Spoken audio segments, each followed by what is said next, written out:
Somos gratos à professora Fernanda Roberta Marciano por disponibilizar parte de seu tempo concedendo-nos esta entrevista como parte do programa de popularização da ciência da Fundação de Amparo à Pesquisa do Estado do Piauí, FAPEP. O objetivo central do programa é a exposição do conhecimento científico por meio de linguagem simples, clara e acessível a um público amplo e não especializado. Ao falar de sua formação científica e divulgar suas pesquisas fora do âmbito acadêmico, o cientista pode despertar nos jovens o amor à ciência e o interesse na carreira científica, ao mesmo tempo em que apresenta seu trabalho à sociedade. Sou o professor Elias Silva, coordenador do programa. Fernanda Roberta Marciano é professora titular livre do Departamento de Física da Universidade Federal do Piauí. Graduada em Engenharia Biomédica pela Universidade do Vale do Paraíba e doutora em Física e Química de Materiais pelo Instituto Tecnológico de Aeronáutica, ITA, sua formação acadêmica é digna de nota, sobretudo por incluir 3 pós-doutorados em renomadas instituições internacionais de pesquisa científica. A professora Fernanda é autora de inúmeros artigos científicos compartilhados com pesquisadores brasileiros e estrangeiros. Seu currículo acadêmico é ilustrado também com múltiplas orientações de trabalho de doutorado e mestrado, além da orientação de alunos de iniciação científica.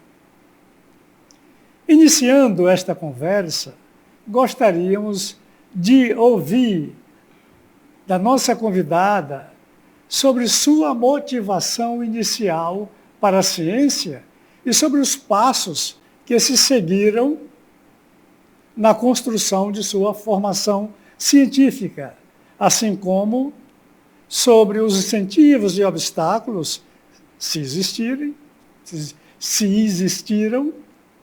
ao longo dessa trajetória. Suas palavras, professora, realmente importam, porque podem servir de inspiração para jovens cientistas em formação. Obrigada, professor. Muito obrigada pelo convite. Eu gostaria de agradecer demais o convite. E eu acho que esse espaço aberto para um público completamente diversificado, ele chama a atenção não só de jovens, mas de adultos para o mundo acadêmico. Não é só a linguagem da academia. Então, a gente consegue falar uma linguagem mais simples, que o telespectador ele consegue compreender e sai daquela barreira, né, de uma linguagem técnica, né? E eu acho que isso acaba despertando, de repente, o interesse de pessoas que não se imaginavam, não se imaginariam, de repente, nesse mundo acadêmico. E é o público que a gente recebe também, né? Então, primeiramente, agradeço novamente o convite. Eu vou fazer um resumo, assim, né, de como eu vim parar aqui, né, e do que eu fiz durante esse tempo. Eu fiz graduação em Engenharia Biomédica porque eu estava perdida.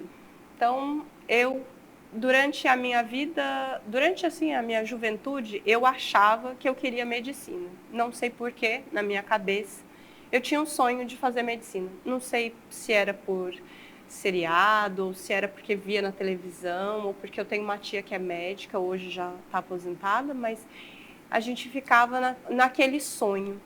E daí, uma vez, próximo de prestar vestibular, eu estava, eu acho que no 2º ano do ensino médio, a minha mãe, que já me conhecia, falou assim para mim: filha, você tem certeza que você quer medicina?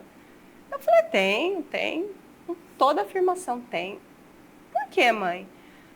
Filha, eu nunca te vi estudando biologia, mas eu te vi fazendo Olimpíada de Matemática, te vi fazendo Olimpíada de Física, mas eu nunca te vi do lado da biologia, por exemplo. E aí eu fiquei pensando, falei, ai, será que é isso que eu quero para minha vida? E daí, para mim, ficou tudo no zero. O que eu vou fazer? Aí eu comecei a olhar, ler. E aí eu falei assim, quer saber, eu gosto de mexer no computador. Eu acho que eu vou fazer engenharia da computação, sem saber nada. Eu falei, vou fazer. Aí eu prestei vestibular, meio que sem saber, tal. Aí eu fiquei assim, era tudo segundo lugar, acho que não era para entrar. Tudo lista de espera, mas faltava 2 pessoas, na outra faltava 12 pessoas. E aí a minha mãe falou assim, filha, você viu esse curso novo que abriu aqui? É engenharia biomédica. Eu falei assim, mãe? Aí ela me deu na época era um panfleto que tinha, aí eu procurei informação e tal. Eu falei, mãe, parece interessante. Aí fui, prestei, acabei passando, entrei, mas ainda meio perdida, né, do que fazer. E aí eu comecei a ver, fui me encantando. Eu falei, nossa, é a aplicação da engenharia na área da saúde, eu acho que começou a ter a ver comigo. Aí eu falei, eu acho que eu estou no caminho certo. E aí o curso era integral, então tinha muita coisa para estudar, tinha uma base muito forte de biologia, de física, química, de cálculo, e era a parte de cálculo que eu gostava e tal. Aí, quando eu estava no 3º ano, aí teve um professor, que na época era o coordenador do curso, e ele falou, olha, alguns alunos que têm um bom currículo, que nunca tiveram reprovação, nem foram para a prova final, de repente, vai ter uma oportunidade para iniciação científica, e explicou como era o programa de iniciação científica e tal. Vai ter bolsa, era a bolsa do CNPq, e se vocês quiserem prestar, se tiver um bom currículo, pode prestar. Daí eu fui, prestei, tinha que fazer uma apresentação, né, pessoal, mandar o currículo, só que na época não tinha muita coisa no currículo, um aluno de 3º ano de graduação não tinha, né, nunca tinha nem pisado no laboratório, só na aula de graduação. Aí eu fui, passei, né, e aí eu consegui a bolsa e eu fui trabalhar com uma técnica que se chama técnica fotoacústica, que eu usava essa técnica basicamente para fazer uma caracterização óptica e térmica de líquidos biológicos. E aí foi meu primeiro contato com o meio científico. Então a gente pegava alguns líquidos, né, do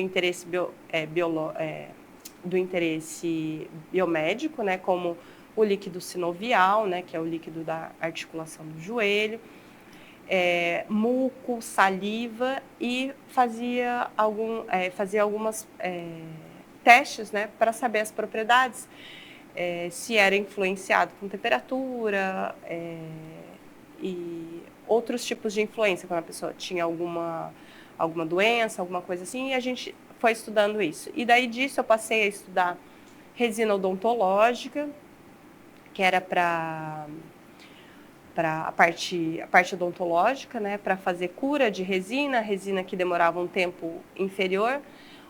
E aí eu fui estudando também a parte de penetração de medicação na pele, aí já era um trabalho em conjunto com os alunos do mestrado, e eu vi que eu gostei. E daí eu fui gostando, eu falei assim, acho que eu vou fazer mestrado. Aí eu fui e eu fiz mestrado no INPE, né, que é o Instituto Nacional de Pesquisas Espaciais. Eu entrei para fazer, só que quando eu entrei, o meu supervisor ele foi chamado para diretor do INPE. Então ele não tinha tempo para ficar ali orientando um aluno de mestrado. E daí eu acabei mudando de orientação e acabei mudando completamente o projeto. E foi aí que eu entrei na área de materiais. Logo no começo do meu mestrado, eu passei a trabalhar com revestimentos. E aí, os revestimentos, como o INPE era um programa basicamente para aplicações aeroespaciais, a gente começou a trabalhar com filmes finos, né, que é um revestimento, é um lubrificante sólido. Porque quando a gente fala de lubrificação, você imagina uma gota de óleo. Então, você pega tem uma porta que está rangendo, você vai lá, pinga uma gotinha de óleo, ela para de ranger, lubrificou. Só que quando você vai mandar alguma coisa para uma aplicação aeroespacial, você não pode usar um lubrificante líquido. Você não pode pingar uma gota de líquido numa parte móvel de um satélite, por exemplo. E se forem duas partes de metal, quando ela vai para a atmosfera externa, né, ela sofre um processo que a gente chama de cold welding, né, em inglês, em português se chama solda fria, e uma parte metálica acaba soldando na outra.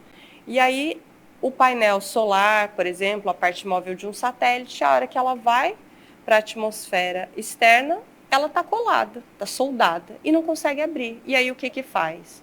A única forma de se prevenir isso é usando um sistema de lubrificação sólida. E essa lubrificação sólida é um revestimento. Então eu comecei a trabalhar com esse tipo de revestimento desenvolvido para aplicações aeroespaciais. Só que esse revestimento ele também pode ser usado na área médica, porque a gente também precisa de revestimento sólido. Por exemplo, uma articulação do joelho. Uma pessoa que sofreu um acidente, de repente, colocou uma prótese parcial ou total metálica. Aí essa prótese vai ter que se encaixar na articulação e ela vai ter que fazer um movimento. E daí nessa parte a gente deposita esse mesmo tipo de filme para que isso consiga se movimentar, para que essa parte consiga fazer esse movimento. E não ficar metal com normalmente outro metal. Então, esse revestimento pode ser um polímero ou pode ser um revestimento à base de carbono, por exemplo, que era o material que eu trabalhava, que é o mesmo material aplicado para a área aeroespacial. Então, o mesmo material que foi desenvolvido a princípio para satélites, por exemplo, partes móveis de satélites, ele também pode ser usado no corpo humano. E qual é a dificuldade desse material, por exemplo? Esse material num satélite, a dificuldade é que ele é um material carbonoso, que em contato com o oxigênio atômico do ambiente, ele pode evaporar, ele reage e aí ele se perde. Então eu teria que fazer alguma barreira para que ele ficasse colado, né, depositado nessa superfície e não fosse para fora. E da aplicação médica, o que teria que ser feito? Ele teria que não reagir com o nosso corpo. O nosso corpo não corroesse esse material, porque o nosso corpo é um meio corrosivo, ele corrói. Então, se eu tivesse um material que, de repente, pudesse sofrer corrosão, ele iria liberar partes metálicas da prótese, por exemplo, direto para o corpo, e aí poderia ter algum tipo de reação. Então, aí eu comecei a trabalhar com esse projeto e desse revestimento, que era um revestimento de carbono, era uma mistura, né, entre carbono e diamante, né? E esse revestimento, a gente colocava partículas de diamante cristalino, ou de prata, ou de dióxido de titânio, dependendo do tipo de aplicação, para segurar ele no ambiente aeroespacial e na área médica eu evitar essa liberação de partículas metálicas. E foi aí que eu comecei a trabalhar com revestimentos. E dessa parte de revestimentos, isso deu vários desdobramentos, né? Durante o doutorado, esse filme, né, de carbono tipo diamante com nanopartículas de diamante, a gente conseguiu depositar uma patente de inovação. Então, isso para um estudante de doutorado é uma coisa fantástica, né? Porque a tese de doutorado é algo inédito. E aí você desenvolver algo inédito e ainda depositar uma patente, né, é muito difícil, né?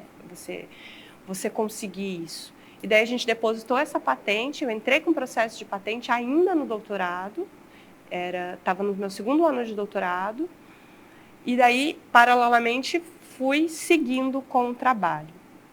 Aí, nisso... Foi concedida a patente? Já foi concedida? Não. Infelizmente, não. Uhum. O que aconteceu com ela, só abrindo um parênteses, né? Ano passado, nós estamos em 2024, O pedido de patente foi feito em 2009. 2009. Então, ainda em 2024, a gente ainda estava rebatendo os argumentos. Então, já passou, né, do prazo de 10 anos e a gente ainda estava nessa parte burocrática. E daí eu estava rebatendo, e aí está lá, está em processo ainda, rebatendo os argumentos. Então, desde 2009 a gente está nisso.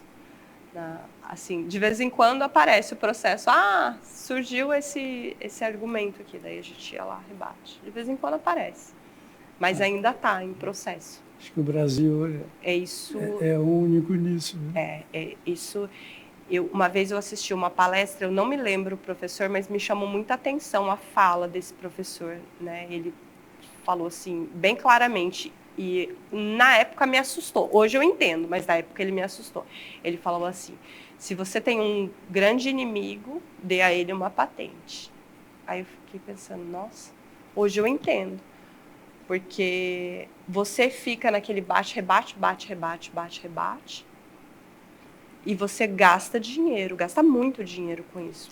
Tem paciência. Paciência, e você tem que depositar, e você tem que revisar. Na época a gente pagou a revisão, você rebatia os argumentos, aí você manda, você tem que fazer via algum escritório que te dê algum suporte, porque na universidade eu não tive nenhum tipo de suporte para a escrita de uma patente. Para eu poder escrever a patente, eu tive que pegar uma outra de um outro aluno e vendo como ele fazia, que era da área dele, e jogando para a minha área para poder escrever. Então, isso é um processo que é muito difícil. Hoje, algumas universidades já têm aulas de empreendedorismo, de escrita de patente, mas é completamente diferente você sentar e escrever e você assistir uma aula de alguém falando, olha, você tem que fazer isso, isso, aquilo, o processo é assim. Agora, a partir do momento que você senta ali, que você tem que escrever sobre o seu próprio processo que você desenvolveu, é completamente diferente. Pois é, enquanto isso fica em aberto. Cadê a proteção da propriedade intelectual? Não, já foi, né? É uma coisa, até parece que o país não tem interesse. Não tem interesse. E aí, se a gente tivesse uma política pública que a gente conseguisse, né, pelo menos que reduzisse o tempo ou que ajudasse a uma proteção maior, porque cada país ou cada região é um processo diferente, né? Primeiro você tem que brigar no seu país e você ir brigando nas regiões que você quer. Isso é um custo muito alto, né? Não é, um estudante não tem condições, né? Aí a instituição tem que levar. A minha instituição, na época, levou. Está levando. Mas, assim, há quantos anos está? Isso é muito tempo. Muito tempo. Essa é do filtro de carbono, né? De carbono tipo diamante com diamante. Esse foi o meu projeto de doutorado. Aí, a gente desenvolveu isso, né? Quando a gente viu que esse revestimento, da forma que a gente fez, era um revestimento inédito, e ele tinha uma proteção contra a corrosão muito, muito alta, aí meu orientador falou, opa, isso aqui é patenteável. Aí a gente começou a ver e começou a fazer mais testes, aí ele repita para ter certeza que o resultado bate. Aí conversa com uma pessoa, conversa com outra, aí vamos depositar a patente. Aí ele falou, segura esse resultado, não solta, nem em congresso a gente podia publicar. Aí eu tive que escrever a patente, aí depositei, aí depois que eu depositei, aí que eu comecei a divulgar nos congressos, e aí saíram os artigos, e paralelamente eu ia fazendo outra coisa, porque se não desse certo, eu caminhava com os dois juntos, e eu fui levando os dois juntos.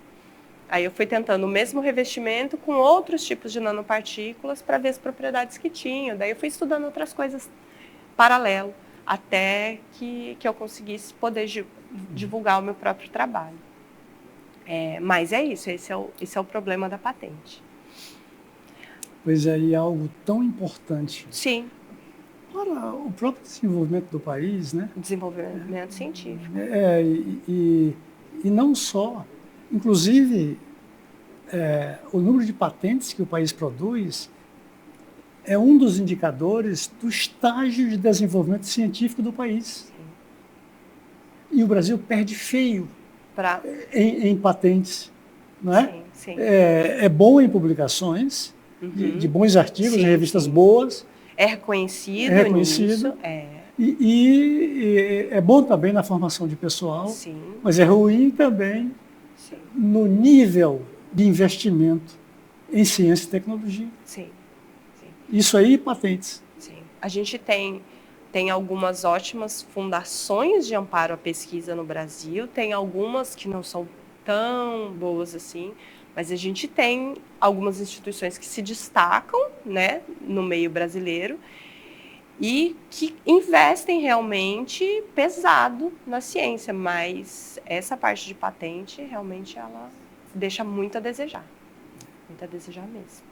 E aí, depois, aí vem... Aí eu comecei a trabalhar, defendi o doutorado, e aí quando eu defendi o doutorado, tinha um professor que na época era... Quando eu entrei na graduação era o meu coordenador de curso, e quando eu estava para defender o doutorado, ele me chamou, junto com um outro na época, aluno, né, do programa lá, de pós-graduação lá do ITA, e ele convidou a gente para vir para a universidade para trabalhar como docente, né? Para mim é um grande orgulho, né? Porque ele conheceu a gente como aluno de graduação e queria contratar a gente como doutor, né? Para trabalhar nessa universidade que tinha um instituto de pesquisa muito, muito bem equipado, né? Apesar de ser uma instituição privada, ela tinha um instituto de pesquisa e que levava a pesquisa a sério, né? Nessa instituição.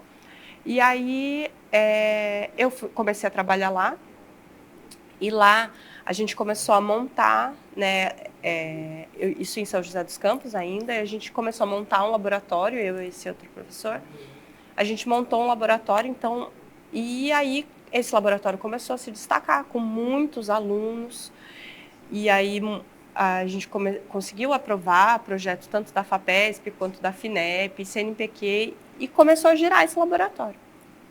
E aí a gente sentia, apesar da gente estar conseguindo muitos bons resultados, artigos saindo, a gente publicava muito nessa época, defendia muitos alunos, porque lá tinha muitos alunos, né, por ser uma instituição privada, então eram poucos grupos de pesquisa, e aí a gente sentia que faltava alguma coisa, faltava um pós-doc, porque o pós-doc faz parte do seu processo de formação também, ele é muito importante.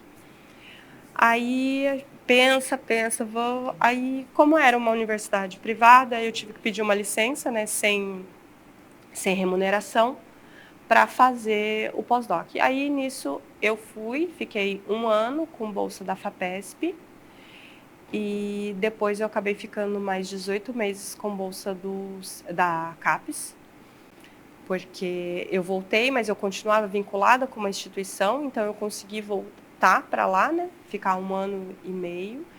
E daí, quando eu estava voltando para cá, o meu marido, na época, tinha prestado o concurso na UFP, na Universidade Federal do Piauí. E daí eu estava na instituição, porque ele também é professor, aí eu estava na instituição em São José dos Campos, aí eu pedi demissão e vim para a UFP numa oportunidade como um professor visitante. Aí eu vim, e daí durante esse período que eu era professora visitante, eu prestei 2 concursos, um no departamento de Química e o outro no departamento de Física. Eu passei nos 2, só que no departamento de Química eu fiquei em 2º lugar, e era uma vaga só, eu acabei ficando de fora. Eu esperei, aí teve outra oportunidade, eu falei, eu vou ficar de olho, uma hora vai aparecer. Aí eu consegui entrar no departamento de Física. Então, hoje eu sou docente tanto do departamento... Eu sou do departamento de Física, mas eu sou docente em 2 programas de pós-graduação. O de Ciência e Engenharia dos Materiais, da UFP, e o programa de pós-graduação em Física.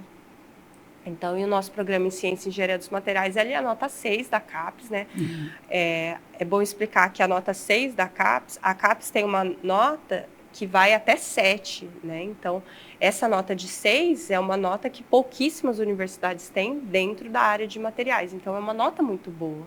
Uhum.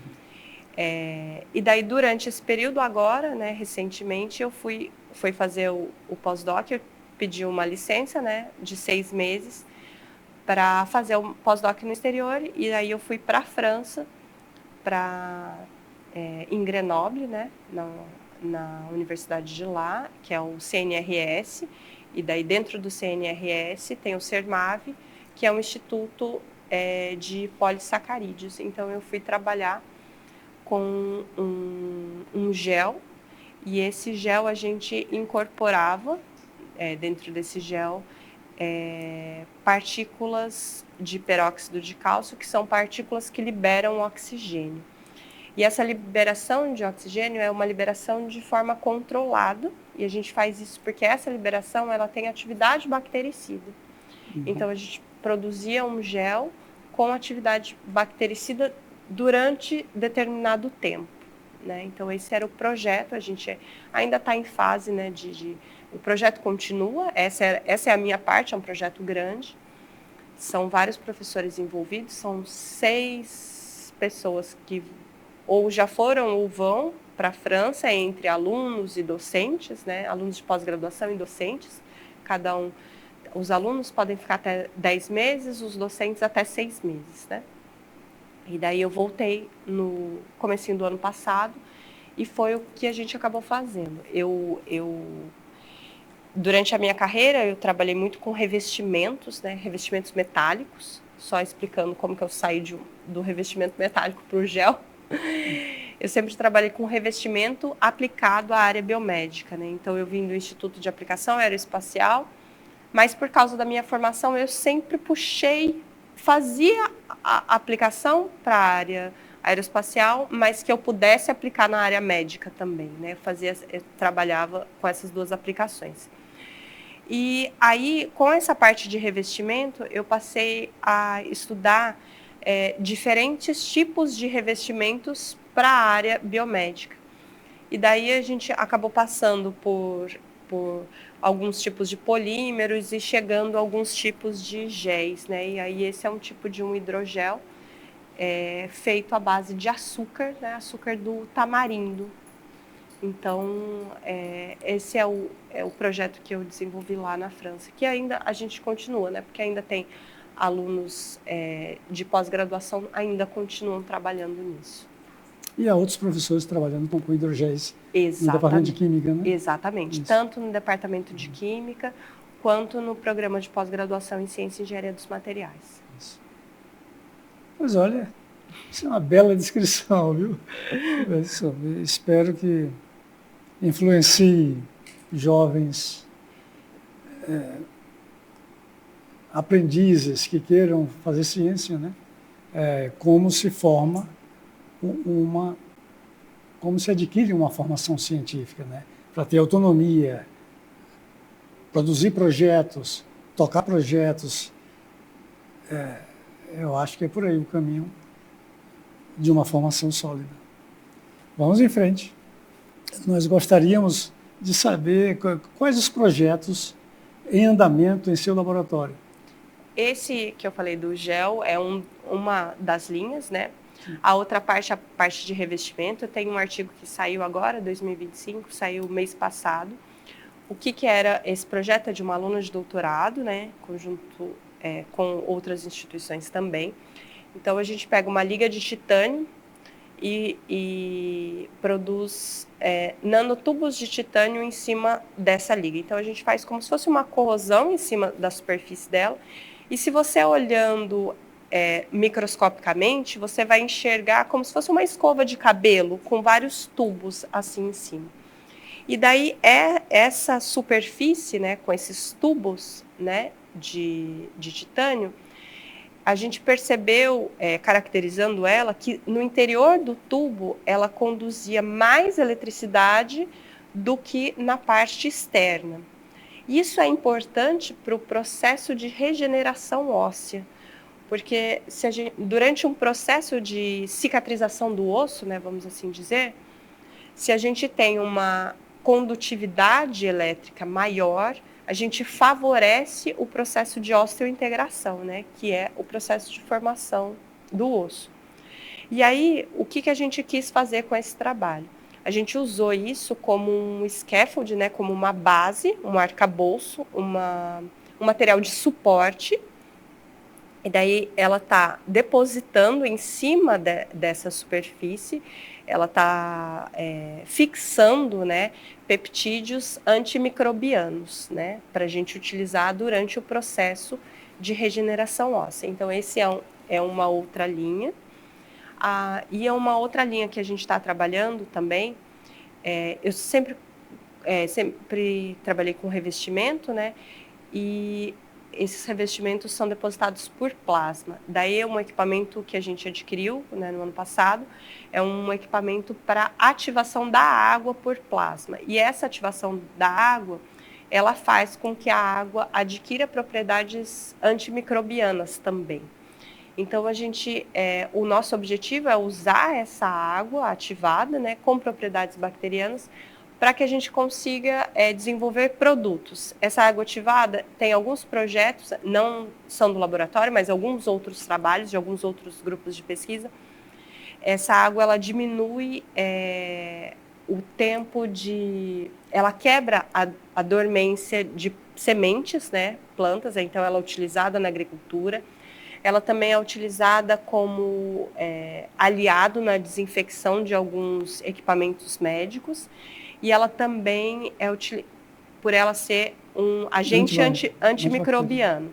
Então, o que a gente quer é desenvolver produtos nessa linha. Então, de repente, como aquele líquido de desinfecção de lente de contato, ou alguns líquidos de desinfecção. A gente tem alguns materiais que são de difícil desinfecção na área médica, que a gente tem que usar produtos muito tóxicos para o meio ambiente. Então, o que a gente quer é substituir esses produtos de uma maneira que a gente evite o lixo, né? O descarte hospitalar, que a gente diminua esse descarte, que esse descarte seja menos tóxico. Porque uma coisa é você descartar, por exemplo, o glutaraldeído, que é um líquido extremamente tóxico para o meio ambiente. Outra coisa é você descartar uma água, né? O processo de descarte é completamente diferente. Então, se você consegue fazer essa desinfecção com líquidos menos tóxicos, você já ajuda bastante o meio ambiente. Eu sempre falo que a gente tem que... a gente pode trabalhar desenvolvendo o melhor material do mundo, mas a gente tem que pensar que esse material um dia ele vai ser descartado. Então, e como que ele vai ser descartado? Eu não posso jogar no lixo. Então, eu tenho que pensar o que vai ser feito com esse material, né? Então, não adianta eu simplesmente jogar fora. Eu tenho que pensar se ele vai ser tóxico para o meio ambiente ou para uma outra pessoa que, de repente, possa vir a ter contato com isso. Então, essa é uma outra linha. Durante esse pós-doc na França, eu tive oportunidade também de participar de um congresso lá. E daí, das várias palestras que eu assisti, eu posso dizer que, sei lá, 85%, 90% era de reaproveitamento de descarte. Porque as pessoas pensam na produção dos materiais, mas não pensam no descarte. E a gente produz muito lixo. Então, até onde a gente vai chegar com isso? Né? O que a gente vai fazer? Porque nosso planeta não aguenta mais ficar descartando. A gente tem que reaproveitar. Aí teve um rapaz que ele apresentou, ele falou assim, ele era de uma outra área, e ele falou assim, olha, tudo que você não sabe, e ele era da engenharia civil, por exemplo. Aí ele falou assim, tudo que você não sabe o que faz, o pessoal põe no concreto. Ou no concreto ou no asfalto. Então, ele da engenharia civil, ele se sentia incomodado com isso. Porque eles não estavam pensando na melhora do produto, e sim pensando só, eu resolvi o meu problema, que eu vou descartar e vou colocar no concreto. Eu vou descartar e colocar no asfalto. Mas e aquilo depois, né? Então, a preocupação dele era da área dele. Opa, pera lá, o que vocês estão... e daí foi uma coisa que me chamou muita atenção. Então, nesse evento, o foco era reaproveitar o descarte, né? E que é um pensamento que a gente precisa ter. E às vezes nem é possível. Por exemplo, rejeitos nucleares. Exatamente. O que fazer com eles? Exatamente. Não pode reaproveitar. Mas é isso. De qualquer forma, essa consciência deve-se ter. Tem algum outro projeto no seu laboratório que alguém desenvolva do grupo, assim? Tem a parte, tem alguns polímeros, né, que a gente coloca nanopartículas ou a gente modifica esses polímeros. Então, a gente tem técnicas como a eletrofiação, a rotafiação. Agora, a gente tem também uma bioimpressora, que é um pouco... As pessoas confundem um pouco a impressora 3D com a bioimpressora e acham que é a mesma coisa. Na verdade, a impressora 3D é aquela que a gente coloca o polímero e a gente constrói a peça, e tem gente que compra e tem uma impressora caseira em casa para ficar brincando. A nossa não, a nossa é bioimpressora. Então, a gente imprime tanto um gel, quanto a gente consegue colocar célula no meio dessa impressão. Então, a gente consegue produzir esses géis juntamente com as células. Então, a gente consegue já produzir no formato que a gente quer. Então, essa é a parte da bioimpressão, né? Então, é um projeto que a gente está andando também. A gente costuma dizer assim que o fazer ciência há muito e deixou de ser uma atividade solitária. E já foi no passado. Já foi. Aliás, a ciência começa com o cientista trabalhando em casa. Em casa e tendo a mulher como assistente. E são muitos exemplos notáveis, de grandes figuras. Olha, sim, o Lavoisier. Marie Curie. Marie Curie. Marie Curie já pegou a ciência institucionalizada. Mas eu digo assim, era até o século XVIII. Sim, sim. Porque no começo do século XIX, a ciência se profissionalizou, se institucionalizou. Então, aí o cientista já não trabalha em casa, já vai para a instituição. Mas assim, você imagina o Lavoisier tem que montar um laboratório imenso em casa e, por sorte, tem uma mulher que é competente. Que ajuda e que faz. E que podia até ser coautora dele em alguns trabalhos. Então, eu acho notável o caso assim, do Lavoisier, que é bem exemplar do cientista trabalhando em casa e produzindo obras fantásticas. E produzindo um livro de divulgação científica. O livro, o Tratado Elementar de Química é um livro de divulgação científica. Qualquer um pode entender aquilo. É muito interessante isso, né? Qualquer pessoa medianamente instruída. Bem, aí então o cientista como um personagem que trabalha solitariamente, isso ficou no passado. Mas até Einstein, e até um pouco depois, era assim. O cara fazia tudo só. E o Einstein publicou tudo que é coisa importante, e que é mais importante na carreira dele, sozinho. Ele fez só. Então, mas isso aí já... Não, ninguém trabalha sozinho. Não é mais assim, já não é mais possível. A primeira regra para quem trabalha no experimental, né? Ninguém trabalha sozinho. Você não vai chegar e você vai produzir o seu material, você vai caracterizar, isso, você vai aplicar trabalhando sozinho. Sem dúvida, e só o fruto de uma interação científica, a colaboração... É muito rico. E até potencializa a produção científica. Muito, né? Você imagina várias cabeças pensando e tudo. A tendência, eu acho que a ciência hoje é assim, né? Com certeza. Não há mais lugar para o cientista solitário. Então, a ideia, o que eu queria assim, saber é como você articulou as colaborações dentro do país e fora do país, assim, as colaborações científicas. Essa colaboração, então, dentro do país, eu acho que assim, a primeira colaboração que a gente faz é dentro do seu próprio grupo de pesquisa. Sim. Porque quando você não tem nada, você está lá sozinho, né? Você se vê sozinho e você vê o seu colega fazendo alguma outra coisa. E eu acho que a primeira coisa que a pessoa precisa saber é saber interagir. Interagir conversando. Primeiro é o diálogo. Porque se você não sabe o que o seu colega, o seu vizinho está fazendo, você já começou com um problema.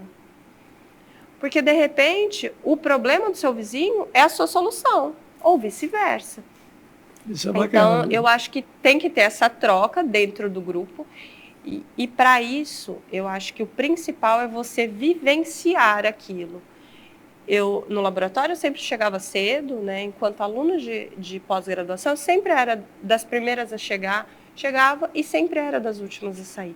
Aí eu vivenciava o laboratório, eu vivia no laboratório, né? Quem gosta daquilo que faz porque gosta, faz por amor mesmo. E daí, quem faz ciência faz por amor. Faz. E aí você conversa com um, você conversa com outro, você tem um problema, você comenta. Aí a outra pessoa, olha, tem um fulano que tem alguma... E aí você vai conversando. E aí você começa as suas primeiras articulações. E uma coisa que eu acho muito interessante é que quando você começa a entrar no meio científico, você sempre participa de congresso. E o congresso, eu acho que ele é muito legal, porque de repente você encontra... Hoje eu encontro no congresso com gente que eu conheci na minha iniciação científica, que está em outra universidade, está fora do país, de repente já foi, já voltou. E aí você começa, e você, de repente, você manda uma amostra, a pessoa manda outra para você, faz uma caracterização que você precisa, de repente o equipamento que você precisa, ele não está operante, você manda para lá e manda. Então, muito que eu falo que a gente começa dentro do nosso laboratório é porque o seu meio começa ali. E o meio científico é muito pequeno, porque você acha que você não conhece ninguém e tal, mas de repente você, olha, eu conheço fulano e tal, e você vai lendo os artigos das pessoas e você vai reconhecendo. Então, esse é o primeiro contato, é dali de dentro. Depois de outras instituições, é lendo artigos das pessoas mesmo, né? Porque você tem que ler muito. Não adianta você ficar parado no seu mundo sem ler o que as outras pessoas falam. E daí, eu já entrei em contato com outros professores já entraram em contato comigo, de repente enviar uma liga nova, uma liga para a gente trabalhar, ou de repente, porque precisa fazer um teste, a gente tem e a outra pessoa não tem, e daí assim começam as parcerias. E a parte internacional também é assim. Eu já mandei e-mail para professor que eu nunca tinha conversado na vida, mas de repente, ele era um professor que eu admirava lendo os artigos. Aí eu já encontrei com o professor em congresso, já fui conversar em congresso, porque nos congressos você tem a oportunidade de encontrar as pessoas que trabalham naquele meio. E eu já fui... Eu acho que isso é a parte mais importante do congresso. É a parte mais importante. E aí você vê uma palestra que você quer assistir, você faz pergunta, depois, a hora que acabou a palestra, que ali tem tempo, né? Você não pode ficar interagindo muito tempo, mas a pessoa sai, vai tomar um café, você consegue conversar com a pessoa, e aí você consegue tirar dúvida, você deixa o seu contato, e aí você faz essa interação. E aí vai aumentando a sua rede. Daí depois, quando você vai conhecendo mais gente, acaba meio que sendo automático, né? Essa interação. Mas isso acontece, tanto no nacional quanto internacionalmente. Né? Fernando, agora isso é só uma curiosidade minha. Eu acho que o cientista experimental, é o seu caso, e a tônica do departamento de Química e de Física aqui, né, que é mais ciência experimental. Vocês nunca teorizam? No departamento de Física da UF tem uma parte teórica bem forte, sim, é uma parte teórica bem forte. Tem vários professores que trabalham com a parte teórica. Eu sempre fui experimental, mas assim, hoje, a gente lendo os artigos mais recentes, a gente vê que artigos que têm um fator de impacto maior, né, eles juntam as duas partes. Você tem tanto a parte experimental quanto a parte teórica.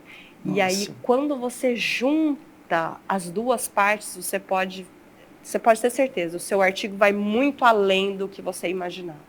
E a impressão que eu tenho em relação à física é que os físicos valorizam mais a física teórica, será que não? Ou estou enganado? Eu conheço muitos físicos experimentais, mas a maioria são teóricos. Pois é. Dos que eu conheço, assim, E nós temos na história da física brasileira figuras como Zé Leite Lopes, como o próprio Lattes, né? César Lattes.